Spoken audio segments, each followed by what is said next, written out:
A walk around Box. Box is a large village lying on the A4 about midway between Bath and Chippenham, with a population of around 3,500. It lies on the southern slope of the steeply sloping valley of the Dalebrook. Its history goes back at least as far as Roman times, as the remains of an important Roman villa were discovered in the 19th century just to the north of the parish church.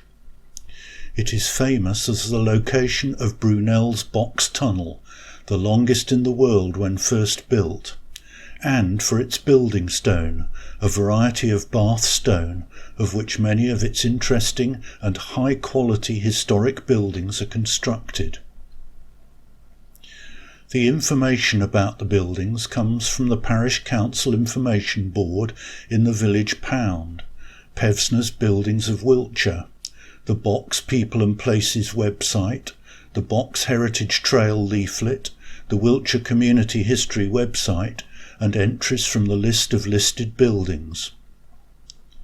We are going to start our walk from the car park in the playing field.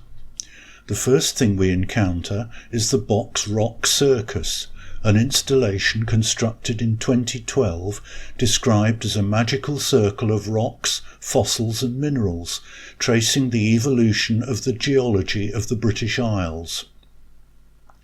The recreation ground slopes down to the Dalebrook, where there is a charming landscape garden. Walking up the brook and under the railway bridge on Mill Lane, we arrive at Box Mill. There has probably been a mill on this site since Saxon times. It has been used at various times for milling corn, as a fulling mill for the cloth industry, and for the production of animal feedstuffs. Production ceased after the Second World War, and in 1987 it was bought by Peter Gabriel, who developed the site into a recording studio. The main building is a 4-storey stone-built structure, with a modern extension at the rear designed by Field and Clegg in 1988. From the footpath running along its northern boundary can be seen the watercourses that powered the mill. Retracing our steps, Mill Lane leads us up the hill towards the A4, passing Woodstock, an early 17th century cottage on the right. We then turn left in order to see the portal of the Box Tunnel about 200 metres up the A4. The bridge which takes the A4 over the railway, itself built by Brunel and listed, is the viewpoint for the famous Box Tunnel's western portal.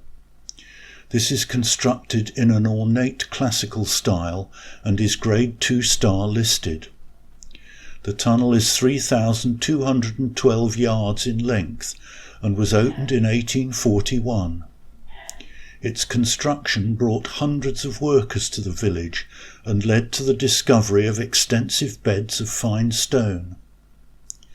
Looking west from the bridge, one can see in the distance the east portal of Brunel's Middle Hill Tunnel, also Grade 2 star listed, which emphasises that this is also a design masterpiece. On the right of the railway line, just below the bridge, is the site of the wharf. Now a care home, the complex is on the site of a goods siding, where stone was loaded onto trains. This goods siding was served by a tramway from Clift Quarry Works, which ran parallel to the A4 and delivered stone to the siding by gravity. There was no passenger station here. The main passenger station serving the village was at Ashley, about a mile to the west, and there was a halt on the embankment to the west of the bridge over Mill Lane. Both stations closed in 1965. On the north side of the railway cutting is Lacey Wood, donated to the village by George Lacey. At the north end is a sculpture representing a glove. According to legend, St Aldhelm, the 17th century abbot of Malmesbury, threw down his glove on Hazelbury Hill and bade men dig there that they should find great treasure. The treasure was stone, and men have been digging here ever since. Now we walk back down the hill into the village. On the right is the house of the Reverend W. Awdry, author of Thomas the Tank Engine, who used to train spot at the nearby station as a child. On the left is a house with an old steam traction engine in the front garden. Known as a Marshall Portable, it was purchased from Lee Grove Nursery in Bradford-on-Avon, where it had been used as a static engine, the wheels being added later. It dates from around 1880, and it has been at the house since 1980. After this, we turn left down Bull's Lane to Townsend, which is one of the oldest parts of the village. A short distance up Quarry Hill is the candle factory, which produced candles used during the construction of the Box Tunnel. Pear Tree Cottage is a fine two-storey house with a pair of coped gables from the late 17th century. Townsend House is early to mid-19th century, of 3 stories built of ashlar stone. Beyond the alleyway are 2 houses dating from the late 17th to 18th century, Townsend Cottage and number 2 the Lee. The east facade of Townsend Cottage has 2 blocked 18th century windows with raised mouldings at first floor level, with remnants of 2 similar windows below, replaced by a more central pair of 12-pane sashes of late 18th century type. The adjoining alleyway, Glover's Lane, takes us to the marketplace. On our right, just before we reach the marketplace, is a fine rubble-stone building with 4 gables, the former Chequers Inn. There is reputed to have been an inn on this site since the 13th century, but this building dates from the late 17th or early 18th century. The bay on the front canopy and associated doors and windows are 19th century additions. There was a butcher's shop here until 1959. Turning up to the right, we come to the old dairy. This dates from the 16th century. It has rubble-stone walls and a stone-tiled roof. The east wall facing the road has a rendered jetted timber-framed upper gable, below which are a 19th century door and shop window. In 1761, a new road on the line of the present A4 was built as part of the direct route from Bath to Chippenham. It bypassed the marketplace to avoid the undulations in the route. The original ground level can be seen on the old dairy. Returning to the marketplace, we find Coleridge House, a handsome house from the mid to late 18th century in painted ashlar, named after the poet Samuel Taylor Coleridge, who often broke his journey here on the way to his house at Nether Stowey. Next to the Coleridge House is the former Box Brewery premises. This was operated as a brewery between 1864 and 1924 by the Pinchins family, though it is thought that brewing goes back before this. In 1924, the business was sold to ushers. Much of the building has been converted to flats, but A.H. Dodd still run an engineering business on the site. The main building is 3-storey rubble-stone with a tiled roof. A little further up, on the opposite side of the road, is a group of 3 fine houses, Frogmore House, Greensleeves and Dalebrook. Frogmore House is early 18th century, with ashlar stone walls and a stone-tiled roof. A notable feature is the fine shell hood over the front door. Greensleeves may be as early as the late 17th century and has painted ashlar walls and a Bridgewater stone-tiled roof. Dalebrook is early 19th century. As the marketplace rises up towards the London Road, it becomes known as the Parade. At the junction with the London Road is the Methodist Church, built in 1897, mainly by members of the congregation. The schoolroom and hall adjoining it were built in 1907 on the site of the earlier Ebenezer Chapel, which was built in 1834 but had become too small. Methodism had gathered strength throughout the 19th century and was particularly strong among the quarry workers. In the angle between the Parade and the London Road is the ornate Victorian Gothic Poinder Fountain, built in 1878. It is mainly built of local stone, but has pink granite ashlar columns. It was donated by W. H. Poinder of Hartham Park. Across the A4 is Box Primary School, another ornate Gothic-style building of 1874-5, designed by J. Hicks of Redruth and extended in 1894. It has 3 prominent gables and a clock tower which Pevsner originally dismissed as terrible, but Julian Auerbach's recent revision talks of a quite extraordinary spindly tower.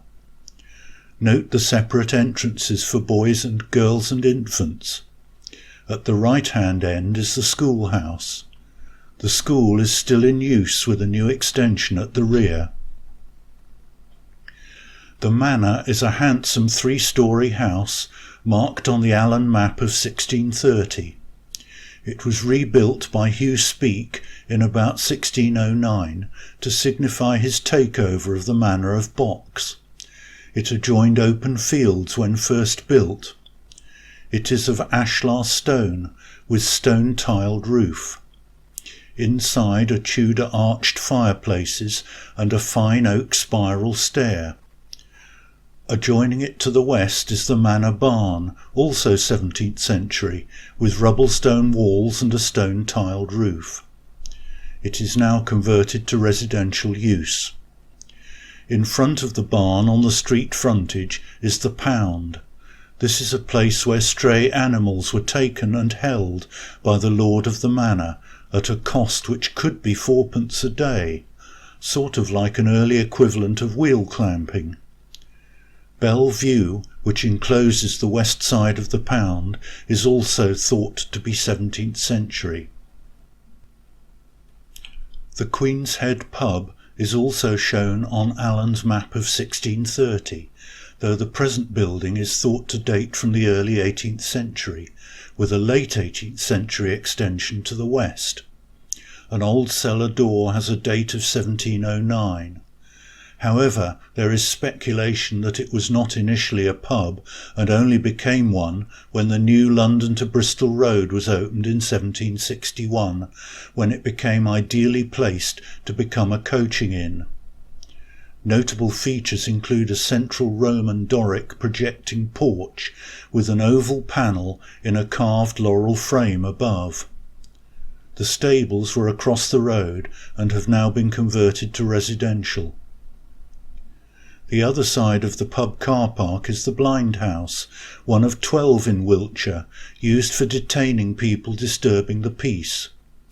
It dates from the early 18th century and is a square ashlar structure with an octagonal stone dome, a ball finial and a baluster-shaped chimney on the northeast corner, as well as a fine studded plank door. The War Memorial stands at the junction of the Bath and Devizes roads, bearing witness to the 43 men from Box and Ditteridge who lost their lives in the Great War, and later panels added to commemorate those dying in the Second World War.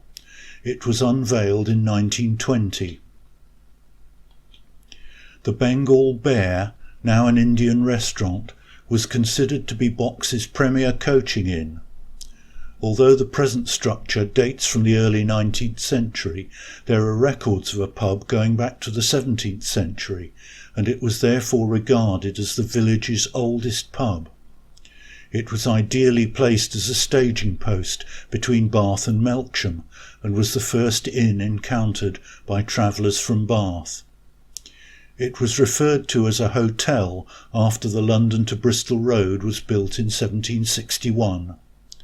The pub became an Indian restaurant in 2014. To the right of the Bear is Church Lane, which takes us into the conservation area and is the most interesting part of the village. First, on the right are Spring Grove, mid-18th century, and next to it the three-storey rectory from the mid-19th century. The semi-detached pair of Victorian villas, known as Roman villas, are on the site of the Roman villa. Opposite is Springfield House. Built in 1729, this was the former workhouse and school on the top floor. It ceased to be the workhouse in 1834, when a Union workhouse was built in Chippenham. This was to become St Andrew's Hospital.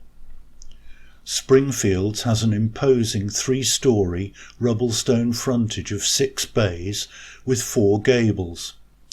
More recently it has been converted to flats, with the addition of an unobtrusive rear staircase. Next to it are Springfield Cottages. We can now see where the name comes from, as a spring flows through the garden and under the road towards the Dalebrook. These cottages were the original schoolhouse, built in 1719, and extended to the left to build a schoolroom. The vicar had established a charity school in the church and now wanted a separate school to accommodate increased numbers. The school moved to the workhouse in 1729 and the building became a schoolmaster's house. The main building contains 2 houses, each with its own coped gable built of squared rubble-stone and a stone-tiled roof.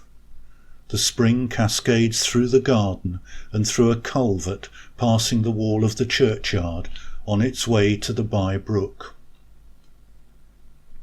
St Thomas a Becket Church has a central tower with a spire and is mostly 14th century, though there is evidence of a Norman structure. The north aisle was rebuilt in 1713 by the Reverend Millard, who was also responsible for the charity school. The square-headed windows belong to this period, but a third window belongs to the Hazelbury Chapel, which is thought to date from the late 12th century. The remarkable north door was inserted in 1760 and is built in the classical style, striking a slightly discordant note. Above is the inscription, "This is the house of God," while inside another inscription reads, "Remember the poor." The church was restored by Harold Breakspear in 1896. It is listed Grade 1. The churchyard has an especially good collection of table tombs.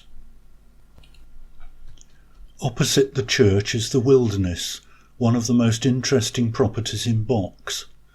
Originally known as Becket's Mill and later Bolham's Mill, it had been a mill since the early Middle Ages, powered by the spring that runs past the church, from which a mill pond was created, which is still to the east of the house. Deeds of 1727 record 2 grist mills on the site. The present structure dates from the mid to late 18th century, with a range to the west, added by the Reverend George Mullins, rector of Ditteridge and later Great Chalfield, in the 1840s, containing the distinctive oval window. It was the Reverend Mullins that first confirmed the existence of the Roman villa when he unearthed a tessellated Roman pavement in 1831. It was not until 1902-4 that the site was properly excavated by Harold Breakspear, and further excavations were undertaken from the 1960s onwards. The gardens are also very fine and contain remains of the villa. At the end of Church Lane is a high wall, beyond which can be seen the back of Box House. Balam's Passage, reputed to be part of the path connecting Box to the Priory at Monkton Farley, closed at the time of writing, brings us out to the gates of the house. This is the biggest house in Box, but it is not the original manor. That is believed to be Hazelbury House. Box House was built between 1805 and 1807 by the Reverend Isaac Horlock, to replace the previous vicarage that had burned down. Horlock had made a fortune in Jamaica from the sugar trade, and this enabled him to construct this lavish house for his own use. It is of 3 stories, with 3 bays and a mid-19th century projecting ground floor, capped with a Jacobean-style parapet. It remained the vicarage until 1874, when his son retired. It was briefly a school before the First World War and is now an office complex. Finally, on the western outskirts of the village is the cemetery. This contains a chapel of 1857 by Poulton and Woodman of Reading. The listing describes it as unusually elaborate Gothic, with highly carved window tracery and a virtuoso display of contrasting stonework. The cemetery lodge and entrance gates were built at the same time in the same style. As we return to the car park, we pass the Hermitage on the main road. This is mid-18th century, of 2 stories with an attic built of ashlar stone. The perimeter wall is also of interest, being one of several examples of walls that have been restructured on account of a change in the level of the road. The lower courses are thought to date from the mid-18th century. The road was said to have been levelled in the 1840s to accommodate stone wagons. The metal plates related to a more recent collapse. And so we complete our tour of Box and its many interesting buildings.